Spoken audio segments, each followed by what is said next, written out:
Sir வணக்கம் sir. வணக்கம்.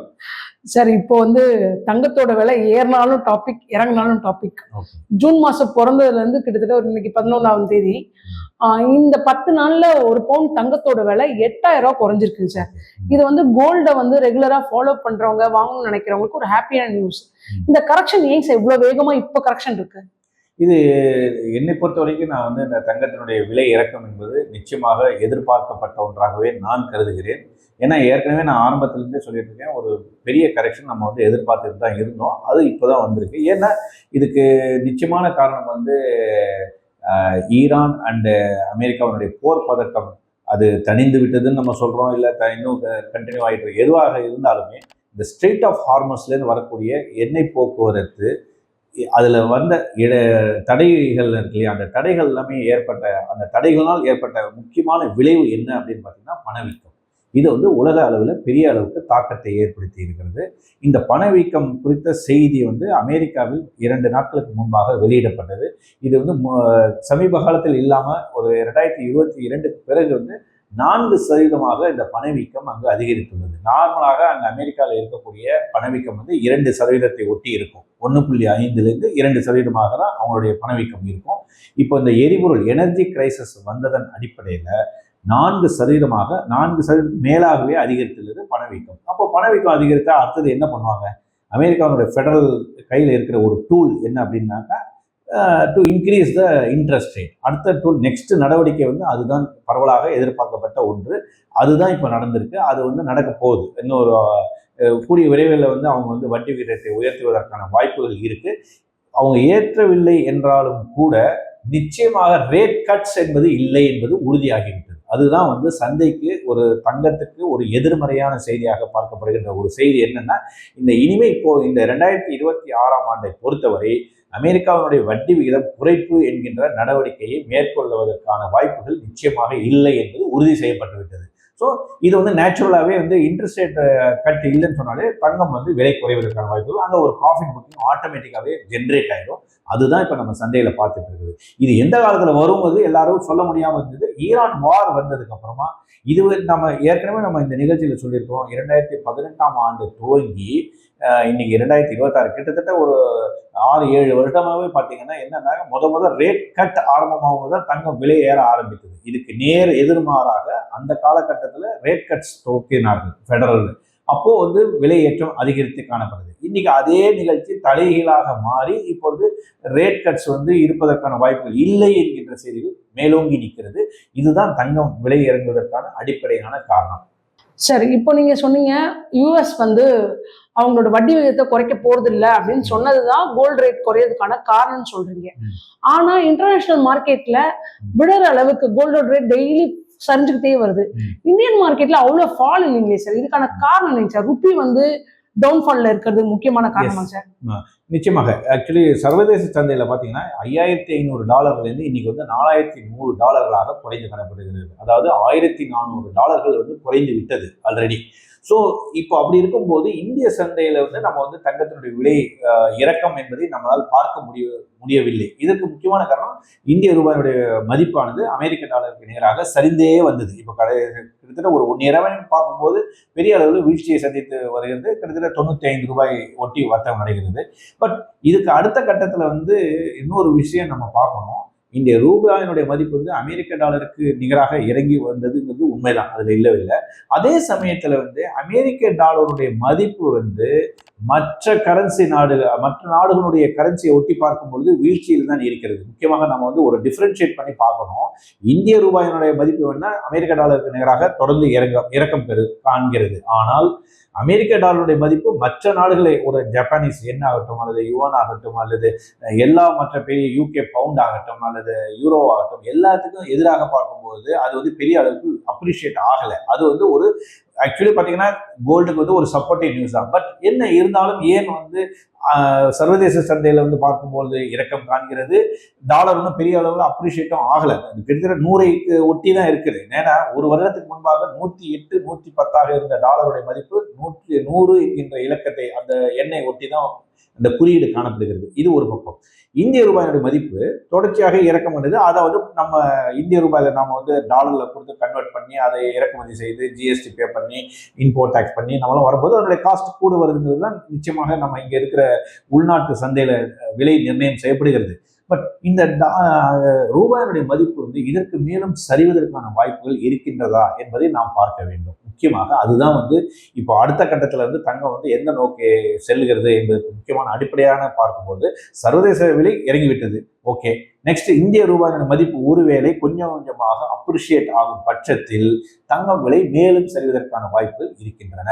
But இது எப்போது நடக்கும்? இது வந்து எல்லாருக்கும் அடுத்த கேள்வி. சார் நீங்க சொல்றீங்க இறங்கும்னு சொல்றீங்க, எப்போ நடக்கும் அப்படின்னு பாத்தீங்கன்னா இதுக்கு வந்து நம்முடைய அரசாங்கம் பல்வேறு நடவடிக்கைகளை மேற்கொண்டு வருகிறது. அதாவது தங்கம் என்பதை இஜிஆர் முறையில் வாங்குவதற்கான ஒரு மோட் ஆஃப் பையிங் அவங்க கிரியேட் பண்ணியிருக்காங்க. இஜிஆர்ங்கிறது எலக்ட்ரானிக் கோல்டு ரெசிப்ட் என்கின்ற வகையில், அதாவது நம்ம வந்து பிசிக்கல் தங்கத்தை வாங்காம எலக்ட்ரானிக் வழியாவே நம்ம வந்து நம்முடைய அக்கௌண்ட்ல வர வச்சு எப்போ வேணுமோ அந்த காலகட்டத்தில் நம்ம தங்கத்தை வந்து அதை கன்வெர்ட் பண்ணிக்கலாம், பிசிக்கல் கோல்டா மாத்திக்கலாம் அப்படிங்கிற மாதிரி ஒரு முயற்சிக்கு அவங்க வந்து நடவடிக்கை எடுத்துட்டு வராங்க.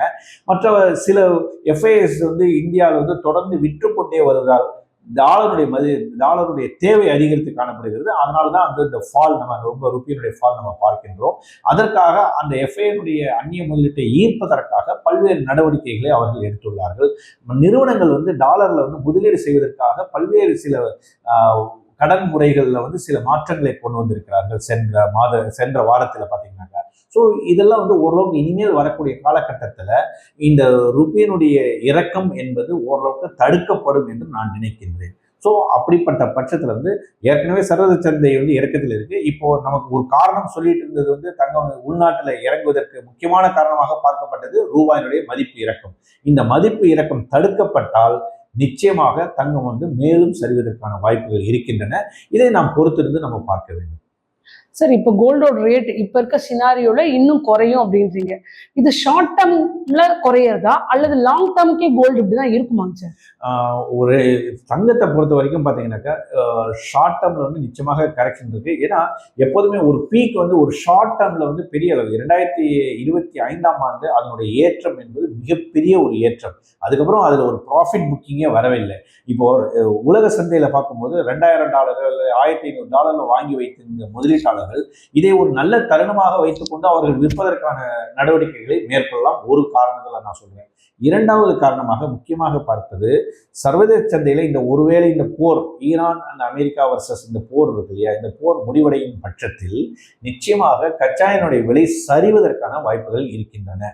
இப்போ கச்சா எண்ணெய் விலை சரிவதற்கும் தங்கத்தினுடைய விலை குறைவதற்கும் என்ன சம்பந்தம் அப்படின்னு நீங்க கேட்கலாம். அதுக்கு என்ன ஆன்சர் அப்படின்னாக்கா, ரஷ்யா வந்து தன்னுடைய பட்ஜெட் பற்றாக்குறையை குறைப்பதற்காக தங்கத்தை விற்று வருகிறது. அவர்களுக்கு வரக்கூடிய ஒரே ஒரு ரெவென்யூ, அதாவது அந்த நாட்டுக்கு வருமானம் ஈட்டி தரக்கூடிய முக்கியமான ஒரு கமாடிட்டியாக இருப்பது ஆயில், க்ரூட் ஆயில். ஸோ அந்த க்ரூட் ஆயிலுடைய விலை குறைய குறைய அவர்களுக்கு மேலும் அந்த நாட்டுக்குடைய நிதிச்சுமை அதிகரிக்கிறது.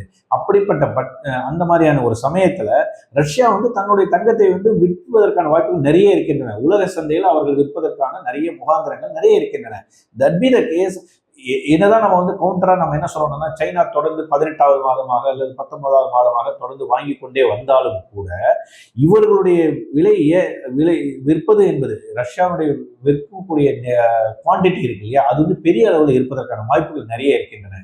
ஏன் அப்படின்னு பாத்தீங்கன்னா, ரஷ்யா வந்து நேற்றுக்கு இந்த 5 வருஷத்துல அவங்க வந்து தங்கத்தை பெரிய அளவில் வாங்கி குவிக்கவில்லை. அவர்கள் வாங்கினது 2002ஆம் ஆண்டிலிருந்து 2025ஆம் ஆண்டு வரை தொடர்ச்சியாக கிட்டத்தட்ட 20 ஆண்டுகளுக்கு மேலாக தங்கத்தை அந்த நாடு சேமித்து வைத்திருக்கிறது. அப்படின்னா அவங்களோட பிரைசிங் வந்து என்ன லெவல்ல இருக்குன்னு கேட்டீங்கன்னா, கிட்டத்தட்ட ஒரு $2000 உள்பாக தான் அந்த மதிப்பு இருக்கும். அவங்க வாங்கும் பர்ச்சேசிங் பிரைஸ் பார்த்தீங்கன்னா ரஷ்யாவுடைய பர்ச்சேசிங் பிரைஸ் வந்து ரொம்ப குறைவாக இருக்கும். அப்படிப்பட்ட காலகட்டத்தில் இது வந்து ஒரு டபுள் த ரேட் அவங்களுக்கு இருக்கும்போது நிச்சயமாக அவர்கள் விற்பதற்கான வாய்ப்புகள் நிறைய இருக்கின்றன. செல்லிங் ப்ரெஷர் வந்ததுனாக்கா உலக அளவில் பெரிய மற்ற நாடுகளும் சரி, மற்ற முதலீட்டாளர்களும் சரி விற்பதற்கான சாத்தியக்கூறுகள் நிறைய இருக்கின்றன. ஸோ இந்த இறக்கம் என்பது ஒரு தொடக்கம் என்று நான் கருதுகிறேன். இன்னும் அடுத்த ஓராண்டுக்கு நிச்சயமாக தங்கம் இறக்கத்தை நோக்கித்தான் செல்லும் என்பது சந்தேகம் இல்லை. சரி, இப்போ அடுத்த ஒரு வருஷத்துக்கு கோல்டு ரேட் டவுன்ஃபால்ல தான் இருக்கும்னு சொல்றீங்க. இப்போ எல்லாரோட முக்கியமான கொஸ்டின் அப்படிங்கிறது, தங்கம் இப்போதைக்கு ரீட்டைல் மார்க்கெட்ல ஒரு பவுன் 1,00,000 ரூபாய்க்கு மேல இருக்கு. இது 1,00,000 ரூபாய்க்கு கீழே போக இன்னும் எவ்வளவு நாள் ஆகும் சார்? பட் டைம் ஃப்ரேம் நம்ம எல்லாராலையும் சொல்ல முடியாது. ஆனால் ஓவரால் நான் அதான் தான் சொல்றேன், ஒரு சிறு முதலீட்டாளர்கள் பெரிய அளவில் கவலை கொள்ள தேவையில்லை. நம்முடைய சிஸ்டமேட்டிக் இன்வெஸ்ட்மெண்ட் பிளான் என்று சொல்லக்கூடிய வகையில் மாதாந்திரம் 5,000 அல்லது 10,000 வாட்டவர் உங்களுடைய ஒரு சேமிப்பாக இந்த தங்கத்தின் மீது இருக்கும் பட்சத்தில் அதை எந்த விலையை பற்றி நீங்கள் கவலை கொள்ளாமல் மாதமானால் உங்களுக்கு எப்போதெல்லாம் விலை குறைகிறது என்ற செய்தி வருகிறதோ அந்த நேரத்தில் உங்களுடைய முதலீடுகளை தொடருங்கள். எந்த நேரத்திலும் எப்போதுமே நம்ம ஏற்கனவே நம்ம ஒரு 2 மாதம் முன்பாக கூட சொல்லியிருக்கோம், தங்கத்தை பெரிய அளவில் ஏற்றம் காணும்போது ஒரு லம்சம் அமௌண்ட் இன்வெஸ்ட்மெண்ட்டோ இன்னும் இதிலிருந்து மேல் நோக்கி சென்றுவிடும் என்கின்ற அச்சத்தின் காரணமாக பல்வேறு முதலீட்டாளர்கள் மேற்கொண்டு இருக்கிறார்கள். இதையெல்லாம் ஒரு கமாடிட்டியில் though it is a precious metals, இது ஒரு விலை உயர்ந்த ஒரு கமாடிட்டியாக இருந்தாலும் கூட விலை ஏற்றத்தில் வாங்குவது என்பதை நாம் தவிர்க்க வேண்டிய ஒன்று. விலை குறையும் பட்சத்தில் நிச்சயமாக அதில் முதலீடு செய்வதில் தப்பே கிடையாது. ஒரு சிப் முறையில் அவருடைய பகுதியாக நிச்சயமாக வரக்கூடிய ஆண்டுகள்ல அவங்க அந்த சிப்பு முறையை இறங்கும் போது எல்லாருக்கும் இன்னொரு ஒரு பயம் என்ன வரும்னா, இன்னும் இறங்கி போச்சுன்னா நம்மளுடைய ஆவரேஜ் ரேட் இன்னும் கொஞ்சம் தள்ளி போட்டுக்கலாமேன்னு தவிர்ப்பார்கள். அது மாதிரி பண்ணாமல் தொடர்ச்சியாக சிப்பு முறையில் அவருடைய முதலீட்டை தொடர்வதுதான் சால சிறந்ததாகும். இந்த இப்போ பார்த்தீங்கன்னா கிட்டத்தட்ட 1,00,000 ரூபாய் ஒட்டி ஒரு சவரன் தங்கத்தினுடைய விலை வர்த்தகமாகி கொண்டிருக்கிறது. இதை உடைத்து கொண்டு கீழ் நோக்கி வருமா அப்படிங்கிற ஒரு கேள்வி நிச்சயமாக வரும். இப்போதைக்கு இந்த இந்த ஃபெடரலுடைய அறிவிப்புகள் பார்த்தீங்கன்னா இந்த வருஷம் வட்டி விகிதங்கள் குறைப்பதற்கான, அதாவது நியூட்ரல் ஸ்டாண்ட் எடுக்கிறாங்கிற மாதிரியான செய்தி வந்திருக்கு. ஒருவேளை இந்த ஆண்டு இறுதிக்குள்ளாகவே இந்த பணவீக்கம் அதிகரித்து மேலும் அவர்கள் வட்டி விகிதத்தை உடனடியாக ஒரு 25 பேசிஸ் பாயிண்ட் ஏற்றினால் கூட நிச்சயமாக உடனடியாகவே தங்கம் 1,00,000 ரூபாய் உடைத்துக் கொண்டு கிட்டத்தட்ட ஒரு 80,000 ரூபாய்க்கு வருவதற்கான வாய்ப்புகள் நிறைய இருக்கின்றன. இது தொடர்ந்து இன்னொரு 6 மாத காலம் இருக்கு, தொடர்ச்சியாக நம்ம பார்க்கலாம். நிச்சயமாக வருவதற்கான வாய்ப்புகள் நிறையவே இருக்கின்றன.